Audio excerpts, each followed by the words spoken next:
ప్రభు అయిన యేసుక్రీస్తు నామంలో మీకు నా హృదయపూర్వక వందనాలు తెలియజేస్తున్నాను. ప్రభు చిత్తమైతే 2026 సంవత్సరం నాకు ఇవ్వబడిన సమయాల్లో ఫ్రూట్‌ఫుల్‌నెస్ ఫలించుట అనే అంశం గురించి నేను మీతో వాక్యాన్ని బోధించాలని, వాక్యాన్ని చెప్పాలని నేను అనుకుంటా ఉన్నాను.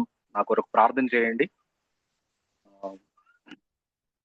దేవుడు నేను మాట్లాడకుండా దేవుడు నా ద్వారా మాట్లాడినట్లు నన్ను మీ ప్రార్థనలో మీరు జ్ఞాపకం చేసుకోమని మిమ్మల్ని కోరుతా ఉన్నాను. ఒక చిన్న మాట ప్రార్థన చేసుకొని దేవుని సహాయాన్ని అడుగుదాం. ప్రభువా, ప్రేమగల తండ్రి, మీకు వందనాలు.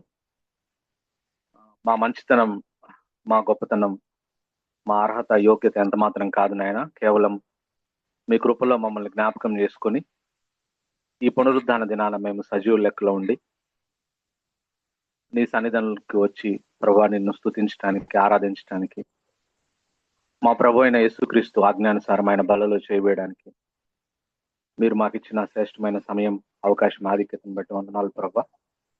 ఇంతవరకు ఆరాధన అంతట్లో మీరు మాకు సహాయం చేసినారు, వందనాలు.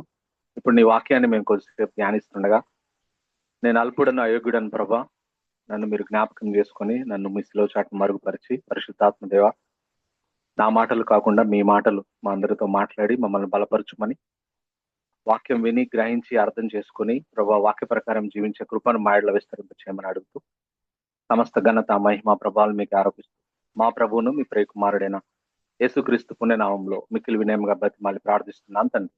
ఆమేన్.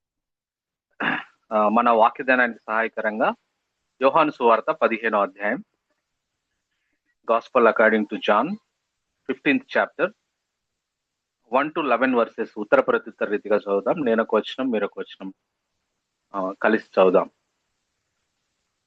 యోహాను సువార్త 15వ అధ్యాయం 1 నుంచి 11 వచనాలు ఉత్తర ప్రత్యుత్తర రీతిగా చదువుదాం. నేను నిజమైన ద్రాక్షవల్లిని, నా తండ్రి వ్యవసాయకుడు. నాలో ఫలింపని ప్రతి తీగను ఆయన తీసి పారవేయను. ఫలించు ప్రతి తీగ మరి ఎక్కువగా ఫలింపవలనని దానిలోని పనికిరాని తీగలను తీసివేయును. నేను మీతో చెప్పిన మాటను బట్టి మీరు ఇప్పుడు పవిత్రులై ఉన్నారు. నా యందు నిలిచియుండుడి, మీ యందు నేనును నిలిచియుండును. తీగ ద్రాక్షావల్లిలో నిలిచి ఉంటేనే గాని తనంతట తానే ఎలాగో ఫలింపదో, అలాగే నా యందు నిలిచి ఉంటేనే కాని మీరును ఫలింపరు. ద్రాక్షవల్లిని నేను, తీగలు మీరు. ఎవడు నా యందు నిలిచి ఉండునో, నేను ఎవని యందు నిలిచి ఉండునో వాడు బహుగా ఫలించును. నాకు వేరుగా ఉండి మీరేమీ చేయలేరు. ఎవడైనను నా యందు నిలిచి ఉండని ఎడల వాడు తీగను బయట పారవేయబడి ఎండిపోవును. మనుషులు అట్టి వాటిని పోగు చేసి అగ్నిలో పారవేతురు, అవి కాలిపోవును. నా యందు మీరును, మీ యందు నా మాటలను నిలిచి ఉండిన ఎడల మీకేది ఇష్టమో అడుగుడి, అది మీకు అనుగ్రహింపబడును. మీరు బహుగా ఫలించడం వలన నా తండ్రి మహిమపరచబడును. ఇందువలన మీరు నా శిష్యులగుదురు. తండ్రి నన్ను ఎలాగూ ప్రేమించునో నేనును మిమ్మును అలాగూ ప్రేమించి తిని నా ప్రేమ యందు నిలిచి ఉండుడి. నేను నా తండ్రి ఆజ్ఞలు గైకొని ఆయన ప్రేమ యందు నిలిచి ఉన్న ప్రకారము మీరును నా ఆజ్ఞలు గైకొని ఎడల నా ప్రేమ యందు నిలిచి ఉందురు. మీ యందు నా సంతోషం ఉండవలననియు మీ సంతోషం పరిపూర్ణము కావాలననియు ఈ సంగతులు మీతో చెప్పుచున్నాను. నేను మిమ్మల్ని 16వ వచనాన్ని కూడా చదువుతున్నాను, గమనించండి. John chapter 15 16th verse. మీరు నన్ను ఏర్పరచుకొనలేదు, మీరు నా పేరట తండ్రిని ఏమి అడుగుదురో అది ఆయన మీకు అనుగ్రహించినట్లు మీరు వెళ్ళి ఫలించుటకును మీ ఫలము నిలిచి ఉండుటకును నేను మిమ్మల్ని ఏర్పరచుకొని నియమించి తిని అనే మాట. ఈ వాక్య భాగం మనకు తెలియజేస్తున్న విషయం ఏమిటనంటే, God chooses to bear fruit. దేవుడు మనల్ని ఎంపిక చేసుకుంది ఎందుకనంటే మనం ఫలించాలని ఆయన మనల్ని ఎంపిక చేసుకున్నాడు. God did not chooses to make money. డబ్బులు సంపాదించాలని ఆయన మనల్ని ఏర్పాటు చేసుకోలేదు. God did not chooses to gain popularity. పేరు ప్రఖ్యాతులు సంపాదించాలని ఆయన మనల్ని ఏర్పాటు చేసుకోలేదు. God did not chooses to live luxurious life. ఒక విలాసవంతమైన జీవితాలు జీవించాలని దేవుడు మనల్ని ఏర్పాటు చేసుకోలేదు. God did not chooses to take revenge on others. ఇతరుల మీద ప్రతీకారం తీర్చుకోవాలని దేవుడు మనల్ని ఏర్పాటు చేసుకోలేదు. కానీ ఈ వాక్యం మనకు సెలవిస్తున్న మాట ఏమిటంటే, he chooses to bear fruit. ఆయన మనల్ని ఫలించాలని ఆయన మనల్ని ఏర్పాటు చేసుకున్నాడు. 4 రకాలుగా ఫలించే విషయాలు ఈ 15వ అధ్యాయంలో 2వ వచనంలో 8వ వచనంలో మనం చూస్తాం. కొంతమంది మనుషులు పరిస్థితి ఎలా ఉంది అని అంటే 4 రకాల ఫలాలు మనకు కనపడతా ఉన్నాయి. ఫలించే విషయంలో 4 రకాల విషయాలు. ఒకటేమో నో ఫ్రూట్, 2వ వచనంలో ఫలింపని ప్రతి తీగ అని రాయబడింది కదా. No fruit. Some people are with some fruit. అదే 2వ వచనంలో కొంత ఫలించడం చూస్తా ఉన్నాం. ఆ తర్వాత మోర్ ఫ్రూట్, మరింతగా ఫలించవలనని అనే మాట చూస్తాం. 8వ వచనంలో మచ్ ఫ్రూట్ అనే మాట చూస్తా ఉన్నాం కదా. అంటే there are people with no fruit, there are people with some fruit, there are people with more fruit, there are people with much fruit. మనం ఏ కేటగిరీలో ఉన్నాం అనే విషయాన్ని మనము జ్ఞాపకం చేసుకోవాల్సిన అవసరం ఉంది. యేసు ప్రభు వారు ఈ లోకంలో ఉన్నప్పుడు ఒకానొక సందర్భంలో ఆయన ఆకలి కొని మత్తయి సువార్త 21వ అధ్యాయం 18 నుంచి 22 వచనాల్లో తీయవలసిన అవసరత లేదు, కానీ మత్తయి సువార్త 21వ అధ్యాయం 18 నుంచి 22 వచనాల్లో దూరంగా ఏపుగా పెరిగి ఆకులతో పచ్చగా ఉన్న ఒక అంజూరపు చెట్టు వద్దకు ఏమైనా ఫలము దొరుకుతుందేమో అని ఆశగా వెళ్ళాడు యేసు ప్రభు గారు. అలా అంజూరపు చెట్టు దగ్గరికి ఆయన ఆకలి కొని ఫలముల కోసం వెళ్తే అక్కడ ఏం ఫలములు లేవు. ఫలములు లేకపోవడం చూసి నిరాశతో వెనుదిరుగుతూ ఆ చెట్టును శపించాడు యేసుక్రీస్తు ప్రభు వారు కదా. ఆ విషయము మత్తయి సువార్త 21వ అధ్యాయం 18 నుంచి 22 వచనాల్లో మనం చూస్తాం. ఎందుకు శపించాడు అనే విషయాన్ని మనం గమనిస్తే this is a serious lesson for all believers. విశ్వాసులమైన మనందరికీ దీని నుంచి మనము చాలా సీరియస్ పాఠాలు నేర్చుకోవాల్సిన అవసరం ఉంది. ఎందుకు అని అంటే Christianity is not just words or appearance. క్రైస్తవం అంటే కేవలం మాటలు లేదా పైకి కనపరిచే క్రైస్తవం కాదు కదా. ఆ అంజూరపు చెట్టు పైకి ఆకులతో పచ్చగా కనబడతా ఉంది, ఏపుగా పెరుగుంది. But God desires a fruit bearing life. దేవుడు మన నుంచి ఫలభరితమైన జీవితాన్ని మన నుంచి ఆశిస్తున్నాడు అనే విషయాన్ని మనం జ్ఞాపకం చేసుకోవాలి. Our faith, if it is true faith, it must produce fruit. మన విశ్వాసం నిజమైందైతే ఆ విశ్వాసం ఖచ్చితంగా ఫలించాలి, ఫలం ఉంటుంది అనే విషయాన్ని నేను మీకు జ్ఞాపకం చేస్తాను. మన దేవుడు ఎంత గొప్ప దేవుడు అంటే మనం రక్షించబడిన తర్వాత మనం ఫలించడానికి కావలసినవన్నీ మనకు సమకూర్చాడు. అనగా ఆయన మనకు అనేక వనరులను అనుగ్రహించాడు. ఫర్ ఎగ్జాంపుల్, దేవుడు మనం ఫలించడానికి ఆయన వాక్యాన్ని ఇచ్చినాడు, ఆయన పరిశుద్ధాత్మను మనలో ఉంచాడు, ఆయన కృపను మన ఎడల విస్తరింపజేస్తా ఉన్నాడు, స్పిరిచువల్ గిఫ్ట్స్ ఇచ్చాడు, ఆత్మీయ వరాలు ఇచ్చాడు, సమయం, టైం అండ్ ఆపర్చునిటీస్ ఇస్తా ఉన్నాడు. సమయం ఇస్తా ఉన్నాడు మనకి, అప్పటికప్పుడే మనం ఫలించాలని కూడా ఆయన కోరుకోవట్లే. మనకు సమయం ఇస్తా ఉన్నాడు, ఆపర్చునిటీస్ ఇస్తా ఉన్నాడు, అవకాశాలు ఇస్తా ఉన్నాడు. ఆ తర్వాత ఆయన శక్తిని, he has given his power and promises. ఆయన శక్తిని మనకిస్తా ఉన్నాడు, ఆయన వాగ్దానాలని మనకిచ్చాడు. 2 Peter 1:3 మనం ఈ విషయాలు చూస్తాం కదా. అంటే ఇన్ని దేవుడు మనకిచ్చి మనం ఫలించాలని ఆయన కోరుతా ఉంటే మనలో ఫలము లేకపోతే మరి ఆయన అంజూరపు చెట్టును శపించడం 100% కరెక్ట్ కదా. యోహాను సువార్త 15:2 మనం చదువుకున్న వాక్య భాగంలో రాయబడ్డ మాట ఏమిటనంటే, నాలో ఫలింపని ప్రతి తీగను ఆయన తీసి పారవేయును అనే మాట రాయబడి కదా. అంటే ఫలింపని మన జీవితాలను చూసి దేవుడు ఇలా అంటున్నాడు. యెషయా గ్రంథం 5వ అధ్యాయం 4వ వచనంలో ఆయన ఇశ్రాయేలును చూసి, అది మనకు కూడా అన్వయించుకోవచ్చు, ఇశ్రాయేలును చూసి ఆయన చెప్తున్న మాట ఏమిటంటే యెషయా 5:4 నేను నా ద్రాక్ష తోటకు చేసిన దానికంటే మరేమి దానికి చేయగలను అంటున్నాడు. ఇంతకంటే నేనేం చేయాలి? నువ్వు ఫలించడానికి నీ జీవితంలో ఏం కావాలో అన్ని నేను సమకూర్చి నువ్వు ఫలించాలని నేను ఎదురు చూస్తా ఉంటే, నీలో ఫలము లేకపోతే, నేను ఆశించిన ఫలము లేకపోతే ఏంటి పరిస్థితి అనే విషయాన్ని దేవుడు మనల్ని ప్రశ్నిస్తున్నాడు అనే మాట నేను జ్ఞాపకం చేస్తాను. అసలు ఫ్రూట్ అంటే ఏంటి, ఫలము అంటే ఏంటి? అబ్రివేషన్ అంటే fruit is the visible expression of the invisible work that God is doing in us. ఫలము అంటే ఏమిటనంటే దేవుడు మనలో చేస్తున్న అదృశ్య పని యొక్క దృశ్య వ్యక్తీకరణే ఫలం. దేవుడు మనలో చేస్తున్న అదృశ్య పని యొక్క దృశ్య వ్యక్తీకరణే ఫలం కదా. అంటే ఒకప్పుడు మనము పాపంలో ఉన్నప్పుడు ఒక గొంగలి పురుగు లాంటి అసహ్యమైన లక్షణాలు, రూపం కలిగిన వారం. అటువంటి మనల్ని దేవుడు రక్షించుకొని ఆయన పరిశుద్ధాత్మను మనలో ఉంచి యేసు ప్రభు లాంటి అందమైన సీతాకోక చిలుకలుగా మనల్ని మార్చే పని చేస్తున్నాడు దేవుడు మనలో. ఈ రూపాంతర అనుభవం మనం కలిగి ఉన్నామా? మన చుట్టూ ఉన్నవారు మనలోని పరలోకపు సువాసనలు అనుభూతి చెందుతున్నారా? మన మాటలు క్రియల ద్వారా ఎవరైనా ప్రభావితులు అవుతున్నారా? నిత్యత్వాన్ని గురించి తెలుసుకుంటున్నారా? మనలో క్రీస్తు కనబడుతున్నాడా అనే ప్రశ్న మనం వేసుకోవాల్సిన అవసరం ఉంది అనే విషయాన్ని నేను మీకు జ్ఞాపకం చేస్తాను. ఆ విధంగా మనం ఫలించకపోతే కదా, అప్పుడు బైబిల్లో రాయబడ్డ మాట ఏమిటనంటే, దేవుడు కదా వచ్చి ఏమంటాడు, ఆ తోటమాలితో ఏమన్నాడు?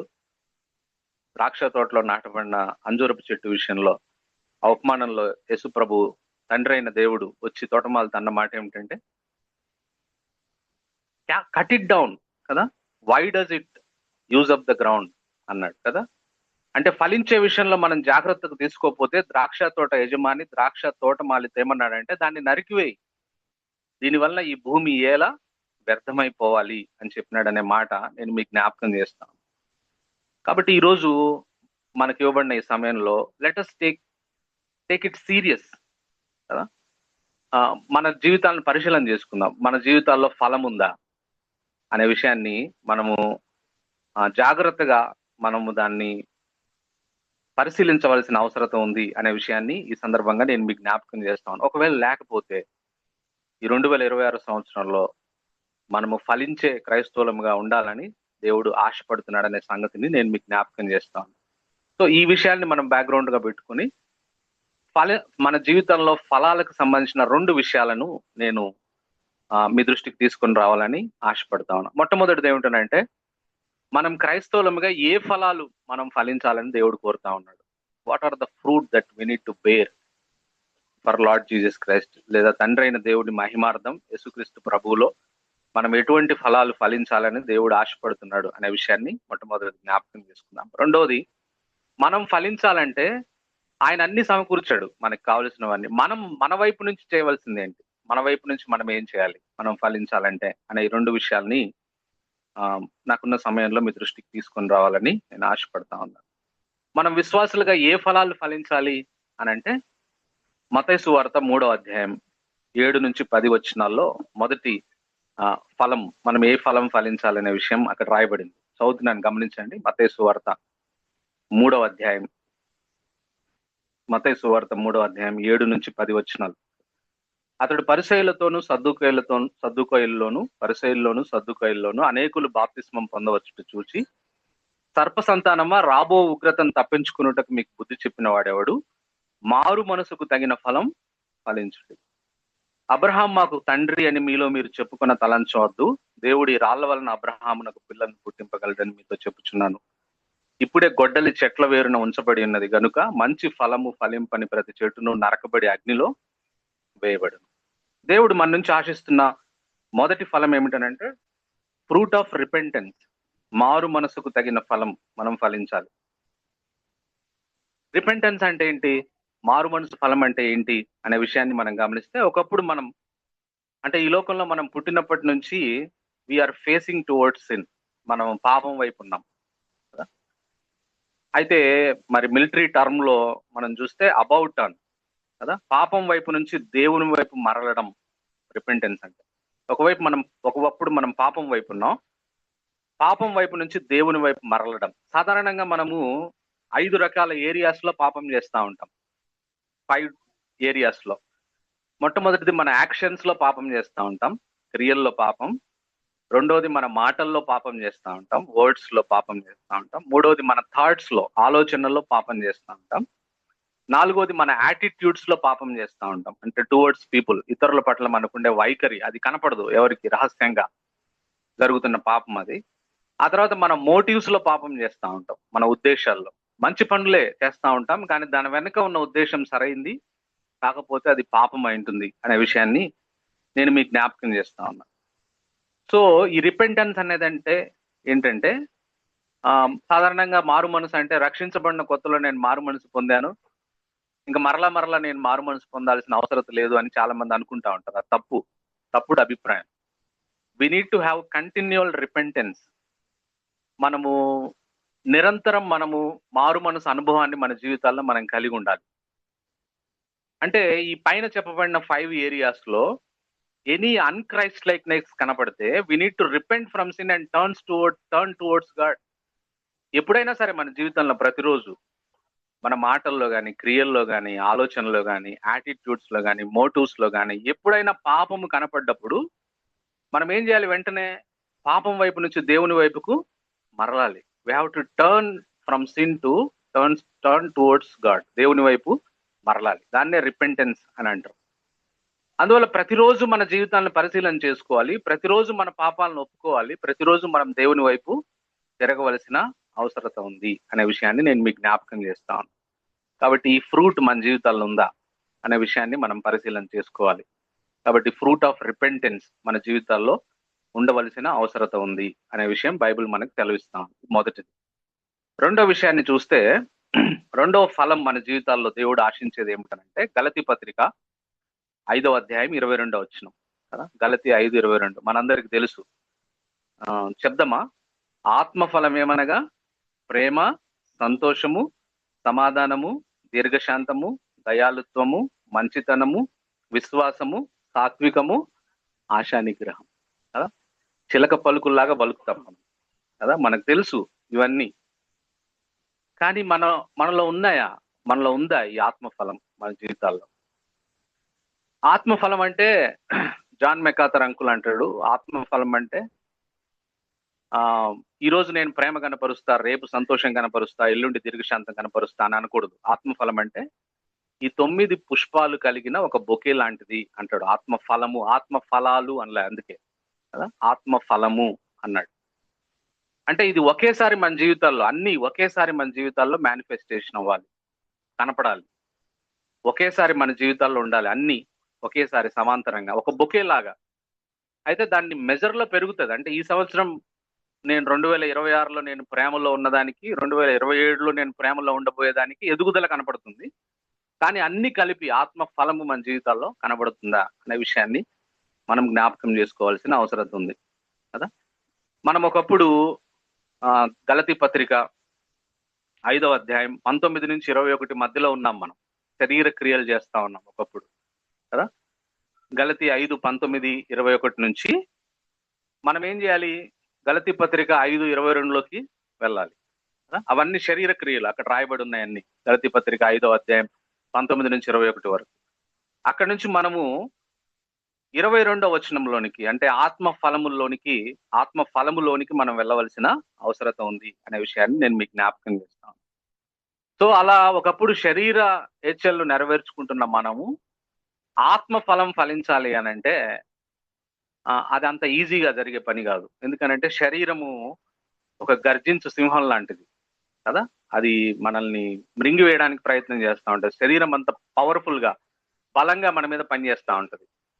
మనం రక్షించబడినప్పుడు మన ఆత్మ బలహీనంగా ఉంటుంది. దీన్ని ఒక దేవుని సేవకుడు ఏం చెప్తాడంటే, ఒక ఆత్మ ఏమో ఒక చిన్న పప్పీ లాగా, చిన్న కుక్క పిల్లలాగా ఉంటే, శరీరం ఏమో ఒక గర్జించు సింహం లాగా ఉంటే, ఈ రెండింటికి ఫైట్ పెడితే ఎవరు గెలుస్తారు?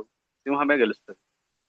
అయితే మనము విశ్వాసులుగా చేయవలసిన పని ఏమిటంటే, మనము పరిశుద్ధాత్మకు ఎలా లోబరుచుకోవాలంటే, మన శరీరాన్ని బలహీనపరచాలి, స్టార్వ్ చేయాలి. దాన్ని శరీరాన్ని బలహీనపరిచి ఆత్మను మనం బలోపేతం చేయాలి.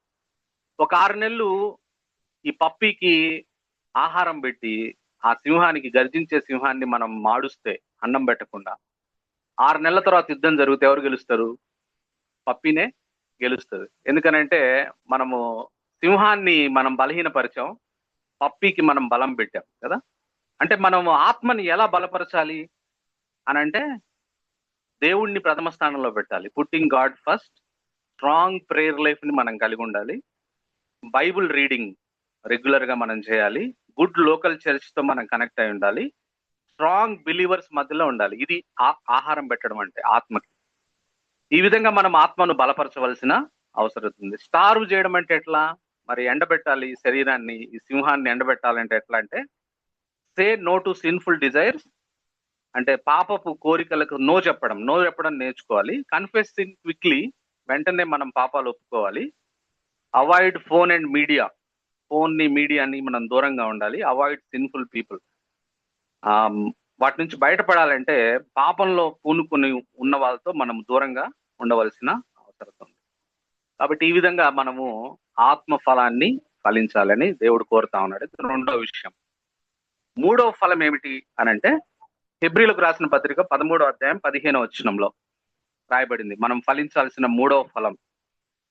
హెబ్రీ 13:15లో giving continual praises to God కదా.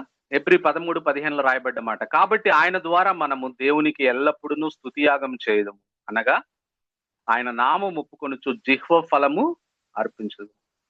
అంటే మూడవ ఫలము దేవుడు మన నుంచి ఆశిస్తున్నది ఏమిటనంటే, మన పెదవులతో ఎల్లప్పుడూ దేవుణ్ణి స్తుతించే వారంగా ఉండాలి. ఈ ఫలం ఉండాలి మన జీవితాల్లో కదా, ఫ్రూట్ ఆఫ్ ద లిప్స్.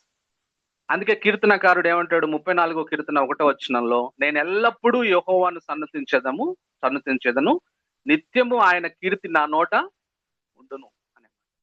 అంటే విశ్వాసం నుంచి దేవుడు ఆశిస్తున్న ఫలం ఏమిటనంటే, కంటిన్యూస్ గా మన నోట్లో దేవునికి ప్రైజెస్ చేస్తా ఉండాలి కదా, మనం దేవుణ్ణి స్తుతించే వారంగా ఉండాలి.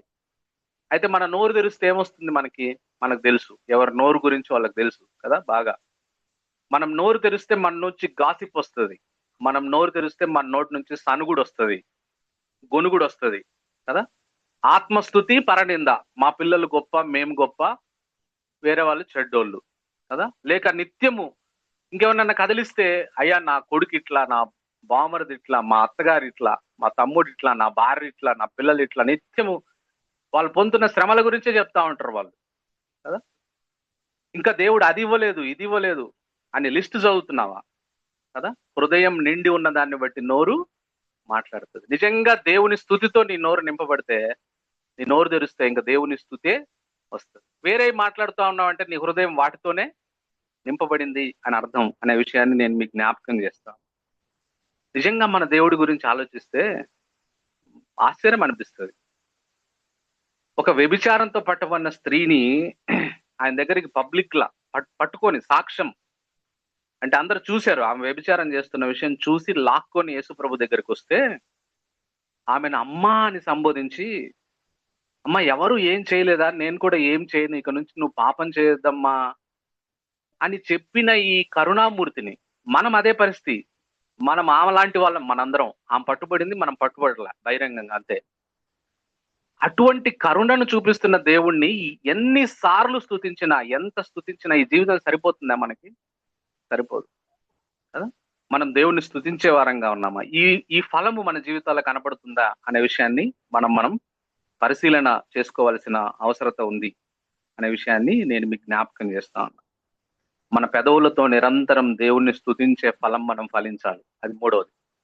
నాలుగో విషయాన్ని మనం చూస్తే ఫిలిప్పీ పత్రిక 4వ అధ్యాయం 16-17 వచనాల్లో, ఫిలిపియన్స్ చాప్టర్ 4 16-17 వర్సెస్ లో రాయబడ్డ దాని ప్రకారం, ఈ నాలుగో ఫలం దేవుడు మన నుంచి ఆశించింది ఏంటంటే, ఆశిస్తున్నది meeting the needs of others అనే ఫలం మనం ఫలించాలి. గుడ్ వర్క్స్ అనే ఫలం మనం ఫలించాలి కదా. అంటే ఇతరుల అవసరతలో పాలు పంచుకోవడం అనే ఫలము మన జీవితాల్లో ఉందా? దేవుడు అది ఆశిస్తా ఉన్నాడు మన నుంచి. దేవుడు మనల్ని చూస్తా ఉన్నాడు, ఇతరుల అవసరతల్లో పాలు పంచుకోవడం కదా. లూకాసు వార్త 3వ అధ్యాయంలో ఆ మాట ఉంటది. ఒక మాట చదువుతాను చూడండి. లూకాసు వార్త 3వ అధ్యాయం,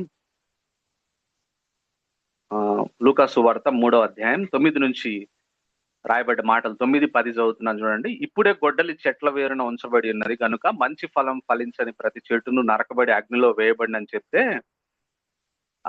అప్పుడు వాళ్ళు అడుగుతారు. అందుకు జనులు, అలాగైతే మేమేమి చేయవలనని అతన్ని అడుగుగా, అతడు 2 అంగీలు గలవాడు ఏమీ లేనివానికి ఇయ్యాలి, ఆహారం గలవాడు అలాగే చేయవలనని వారితో చెప్పాను అనే మాట కదా.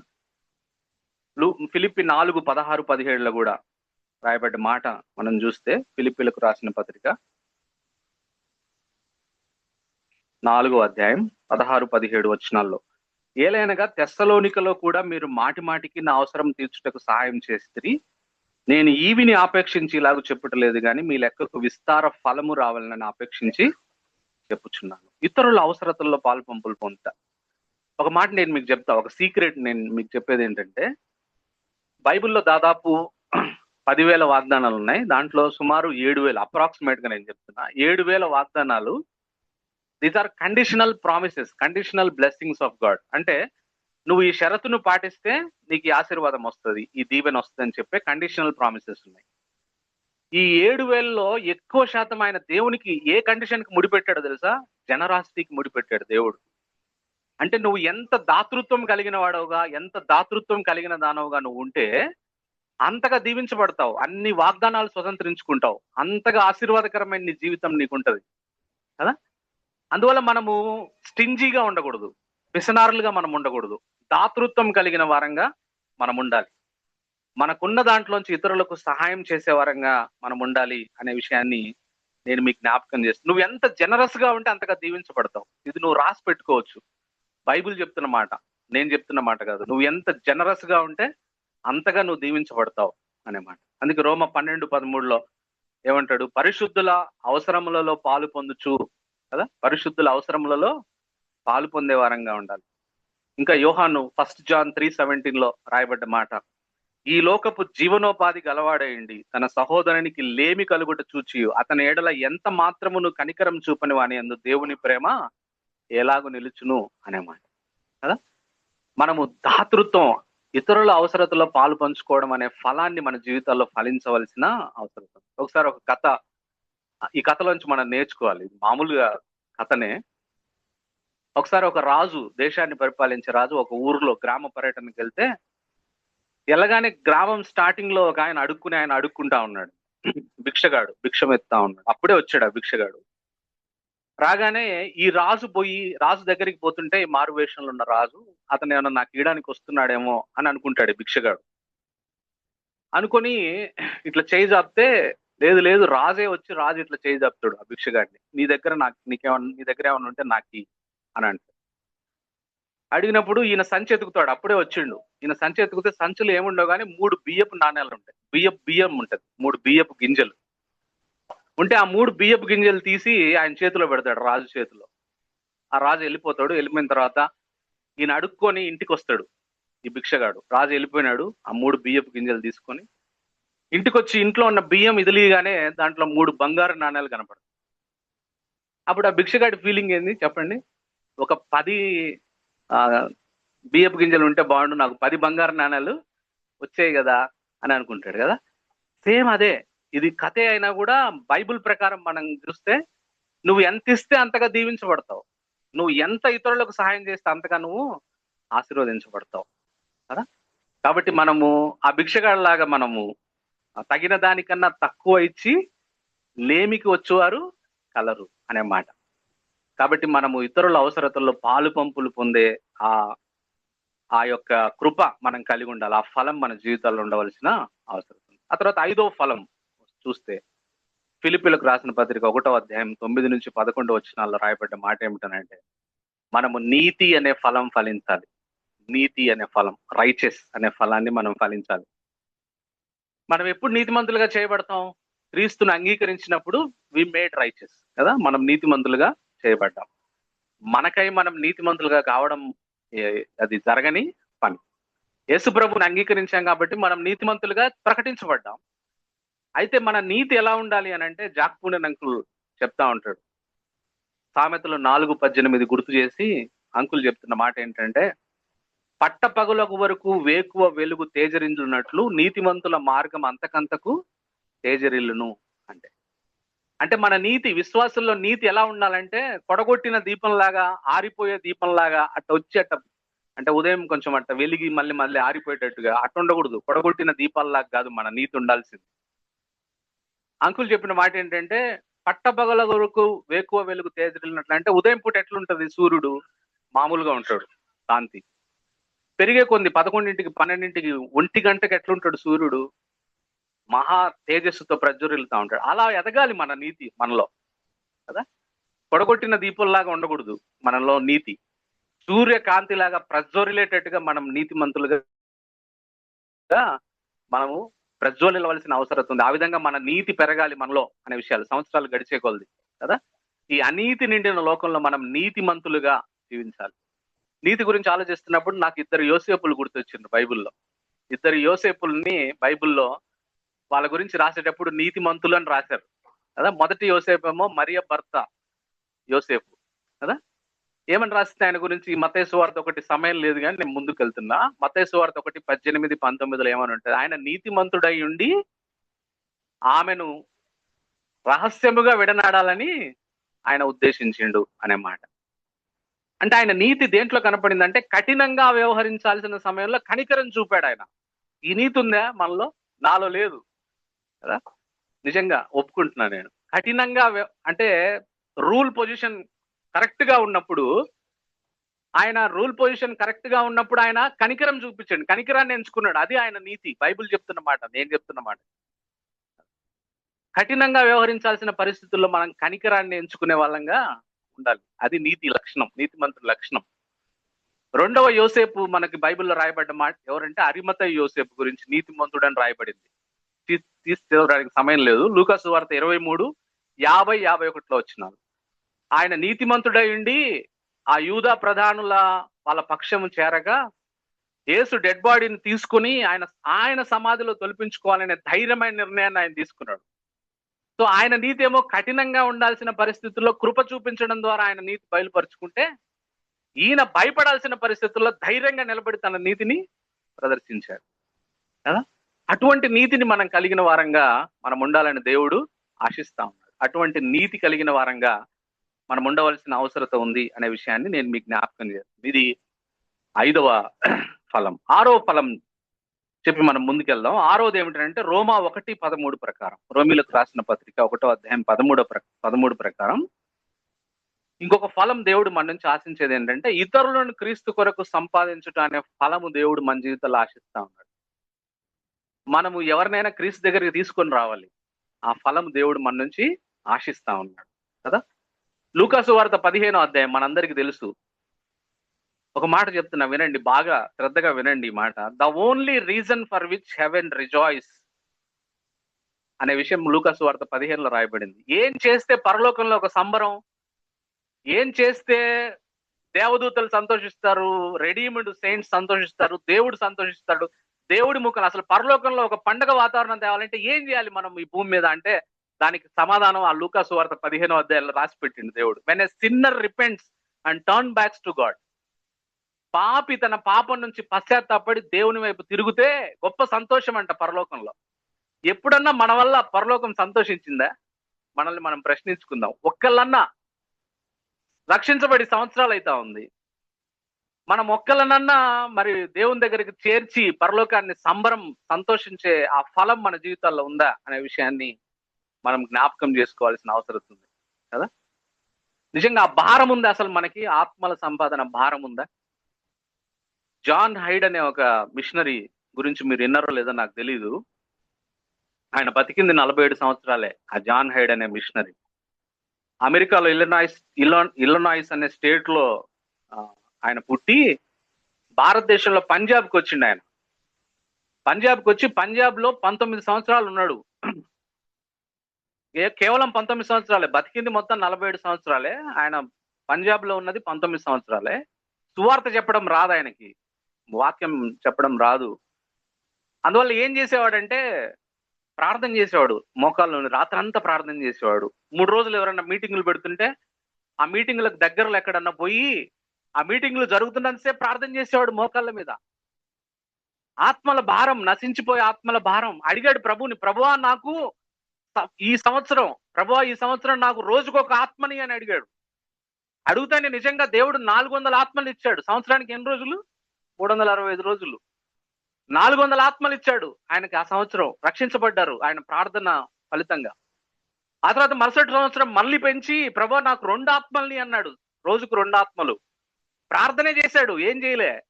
మోకాళ్ళ మీద ఉండి గంటల తరబడి ప్రార్థన చేసేవాడు అంతే. ఆ సంవత్సరం దేవుడు 2 ఆత్మలు ఇచ్చాడు. ఆ తర్వాత ఇంకా అనారోగ్యం పాడైనప్పుడు 1906 సంవత్సరం 1906 లో ప్రభువా నాకు 4 ఆత్మలు కావాలి రోజుకు అని అడిగాడు. దేవుడు 4 ఆత్మల్ని ఇచ్చాడు. పంజాబ్ ప్రాంతంలో ప్రసంగ పీఠాలు బలపడ్డాయి ఆయన దెబ్బకి. సంఘాల్లో ఉద్యమం వచ్చింది, సువార్త పరిచర్య జరిగింది. అనేక ఆత్మలు దేవుని దగ్గరికి తీసుకొని రాబడ్డాడు. ఒక్క అతను, అందుకే ఆయన ప్రేయింగ్ హైడ్ అంటారు. జాన్ హైడ్ ని ప్రేయింగ్ హైడ్ అంటారు. మోకాళ్ళ మీద ఉండి ఆయన పంజాబ్ లో ఒక ఉజ్జీవాన్ని తగిలించిండు. బతికింది 47 సంవత్సరాలే, పనిచేసింది 19 సంవత్సరాలే, కానీ అనేక ఆత్మల్ని ప్రభు దగ్గరికి తీసుకొని వచ్చాడు అనే విషయాన్ని ఈ సందర్భంగా నేను మీకు జ్ఞాపకం చేస్తా ఉన్నా. సో ఈ ఫలాలు మన జీవితాల్లో దేవుడు మన నుంచి ఆశిస్తా ఉన్నాడు. ఉన్నాయా అనే విషయాన్ని ఈ సందర్భంగా నేను మీకు జ్ఞాపకం చేస్తా ఉన్నా. ఇప్పుడు మన ప్రసంగంలో రెండో భాగంలోనికి వెళ్దాం. ఇప్పుడు దాకా ఏ ఫలాలు ఫలించాలో మనం చూసాం. మరి ఫలించాలంటే మన వైపు నుంచి మనం ఏం చేయాలి అని అంటే, మనం చదువుకున్న ఒక వాక్య భాగం యోహాను సువార్త 15వ అధ్యాయం 1 నుంచి 11 వచనాల్లో 11 వచనాల్లో 10 సార్లు రిపీట్ అయిన మాట ఏంటో తెలుసా? అబైడ్ అనే మాట, నిలిచి ఉండడం అనే మాట పునరావృతం అవడం మనం చూస్తాం కదా. కాబట్టి మనం ఫలించాలి అని అంటే మనం నిలిచి ఉండాలి. తీగలు ఫలించాలంటే ద్రాక్షవల్లిలో నిలిచి ఉండాలి. నిలిచి ఉండడం అంటే ఏంటి? ఎందుకు దేవుడు చెప్పిండు కదా, we need to stay connected with wine. ఆయన చెప్పినట్టు apart from me you could do nothing. నాకు వేరుగా ఉండి మీరేమీ చేయలేరు అనే మాట ఆయన చెప్పిండు కదా. We need to be connect with దేవుణ్ణిలో కనెక్ట్ అయి ఉండాలి. ఎలా కనెక్ట్ అయి ఉంటాం మనం దేవుణ్ణిలో? అబైడ్ అంటే అర్థం ఏంటి? నిలిచి ఉండడం అంటే ఏంటంటే దేవుని వాక్యం ద్వారా కనెక్ట్ అయి ఉంటాం, ప్రార్థన ద్వారా కనెక్ట్ అయి ఉంటాం, ఒబీడియన్స్ ద్వారా మనం కనెక్ట్ అయి ఉంటాం దేవునితో. అదే ఆ మాట చూడండి బైబిల్లో 1 John 3:24 రాయబడ్డ మాట. యోహాన్ రాసిన మొదటి పత్రిక 3వ అధ్యాయం 24వ వచనం. ఆయన ఆజ్ఞలను గైకొని వాడు ఆయన యందు నిలిచి ఉండును, ఆయన వాణి యందు నిలిచి ఉండును కదా. మూడే విషయాలు కనెక్ట్ అయి ఉండడం అంటే. ఆయన వాక్యంతో మనం ఎప్పుడు కనెక్ట్ అయి ఉండాలి? ప్రార్థన ద్వారా కనెక్ట్ అయి ఉండాలి, ఆయనకు ఒబీడియన్స్ ద్వారా కనెక్ట్ అయి ఉండాలి. కనెక్ట్ అయి ఉంటే మనం ఫలిస్తాము అనే విషయం బైబిల్ మనకి సెలవిస్తాం. రెండో విషయాన్ని చూపిస్తారు. రెండవ లేఖన భాగం మనం చూస్తే, మనం ఫలించాలంటే ఏం చేయాలి? యోహాను సువార్త 12వ అధ్యాయం 24వ వచనం. యోహాను సువార్త 12వ అధ్యాయం 24వ వచనం. గోధుమ గింజ భూమిలో పడి చావకుండిన ఎడల అది ఒంటిగానే ఉండును, అది చచ్చిన ఎడల విస్తారముగా ఫలించును అనే మాట కదా. ఇంగ్లీష్ లో చదువుతున్నా. Truly truly I say to you, unless a grain of wheat falls into the earth and dies, it remains alone, but if it dies it bears much fruit. ఒక గోధుమ గింజను తీసుకొని ఒక అద్దాల బాక్స్ లో పెట్టి మన షోకేస్ లో పెడితే ఎంత కాలమైనా అట్నే ఉంటది అది కదా. షోకేస్ పీస్ అంటారు దాన్ని కదా. మనలో చాలా మంది అలాంటి షోకేస్ పీస్ క్రిస్టియన్స్ గా ఉంటాం మనం కదా. కాలు కదలదు మంది, కడుపులో సల్ల కదలకుండా మనం అట్లా షోకేస్ లో పెట్టిన క్రైస్తవుల్లాగా మనం ఉంటాం కదా. అది ఆ షోకేస్ లో పెట్టింది ఇతరులను అడ్మైర్ చేస్తుంది అంతే. మన జీవితాల్లో కూడా అట్నే ఉంటాం మనం. ఫలం ఉండదు మన జీవితాల్లో. ఎప్పుడు ఫలిస్తుందా అదే గోధుమ గింజ? ఆ షోకేస్ పీస్ లోంచి తీసి దాన్ని గుంతదోవి భూమిలో పాతి పెడితే అప్పుడు అది మొదట విరవబడుతుంది. విరవబడ్డ తర్వాత చచ్చిపోతుంది. చచ్చిపోయిన దాంట్లోంచి ఒక మొక్క బయటకు వస్తుంది. ఆ మొక్కకి 100 గోధుమ గింజలు వస్తాయి, లేకుంటే ఒక 500 గోధుమ గింజలు వస్తాయి. విరవబడకుండా, చనిపోకుండా మన జీవితాల నుంచి ఫలము రాదు అనే విషయాన్ని నేను మీకు జ్ఞాపకం చేస్తాను. విరవబడ్డం అంటే ఏంటి? చనిపోవడం అంటే ఏంటి అని అంటే, సాక్రిఫైస్ ఉండాలి మన జీవితాల్లో. సాక్రిఫైస్ ఉండాలి మన జీవితాల్లో. ఆ తర్వాత స్వయానికి మనం చనిపోవాలి, సరెండర్ చేయాలి. మనం మన ఐకి మనం చనిపోయి మనం క్రీస్తుకు మన లైఫ్ ని సరెండర్ చేయాలి. Sacrifice and surrender. ఈ విధంగా మనం సాక్రిఫైస్ అండ్ సరెండర్ చేస్తే అప్పుడు మనం ఫలిస్తాం. దీనికి క్లాసిక్ ఎగ్జాంపుల్ ఎవరు? సెంట్రల్ ఎగ్జాంపుల్ ఎవరు బైబుల్ అంటే? యేసు ప్రభువే. ఆ మాట యోహాను సువార్త 12వ అధ్యాయం 24వ వచనంలో యేసు ప్రభు గురించి మాట్లాడిన మాట అది. యేసు ప్రభు తన గురించి చెప్పిన మాట. అంటే ఆయన శిలువ మరణం పొంది ఆయన చనిపోవడం ద్వారా ఇంత ఫలం, ఇవన్నీ మనం ఆయన శిలువ మరణ ఫలితమే, మనందరం ఆయన ఫలాలమే కదా. కాబట్టి గోధుమ గింజ భూమిలో పడి చావకపోతే, అది విరగొట్టబడి మరి చనిపోకపోతే దాంట్లోంచి ఫలం ఏ విధంగా రాదో, మనం కూడా సాక్రిఫైస్ లైఫ్ లేకుండా, మన ఈగోను దేవుడికి సరెండర్ చేయకుండా, మన విల్ ని, యేసు ప్రభు తన విల్ ని తండ్రి విల్ కి సమర్పించినట్టుగా మన విల్ ని దేవునికి సమర్పించకుండా మనం ఫలించలేం. కాబట్టి మనం we need to ready for sacrifice and we need to surrender our will to God's will. అప్పుడు మనం ఫలిస్తాము అనే విషయాన్ని ఈ సందర్భంగా నేను మీకు జ్ఞాపకం చేస్తాను. అదోనీరామ్ జడ్సన్ గారంట, ఈ మాట చెప్పి నేను ముగిస్తా. అదోనీరామ్ జడ్సన్ గారు మరి గ్రాడ్యుయేట్ అయిన తర్వాత బైబిల్ కాలేజ్ నుంచి, సెమినరీ నుంచి, ఆయనకు ఒక బోస్టన్ లో ఒక మంచి ఫేమస్ చర్చిలో అసిస్టెంట్ పాస్టర్ గా ఉండే అవకాశం వచ్చిందంట. వచ్చినప్పుడు వాళ్ళ ఇంట్లో వాళ్ళు సంతోషించారు. కానీ జడ్సన్ గారు ఏమన్నాడంటే నో అన్నాడు. I want to be buried in the land of Burma. నేను ఇక్కడ నాకు అన్ని సౌకర్యాలు ఉంటాయి అసిస్టెంట్ పాస్టర్ గా ఉండడానికి. సో అదొక మంచి సోఫిస్టికేటెడ్ చర్చి, మంచి జీతం ఉంటది, మంచి కారు ఉంటది, మంచి ఫెసిలిటీస్ ఉంటాయి, నువ్వు ఇక్కడ ఉండు అని అంటే ఆయన నో చెప్పిండు. ఎందుకు? I want to be buried in the land of Burma. నేను బర్మా దేశంలో ల్యాండ్ లో నేను విరగ్గొట్టబడాలి, చనిపోవాలని నేను అనుకుంటున్నా అని అన్నాడు. అని ఆ విధంగా చేయడం ద్వారా బర్మాలో 50,000 ఆత్మల్ని సంపాదించాడు ఆయన బర్మాలో కదా. అటువంటి జీవితాలు మనం జీవించాలని, అటువంటి ఫలాలు కలిగిన వారంగా మనం జీవించాలని దేవుడు ఆశిస్తా ఉన్నాడు. Beware, axe is laid to the root of the tree. ఇప్పుడే గొడ్డలి చెట్ల వేరున ఉంచబడింది, జాగ్రత్త. దేవుడి మాటలు దీవించునుగా. You shall know them by their fruit.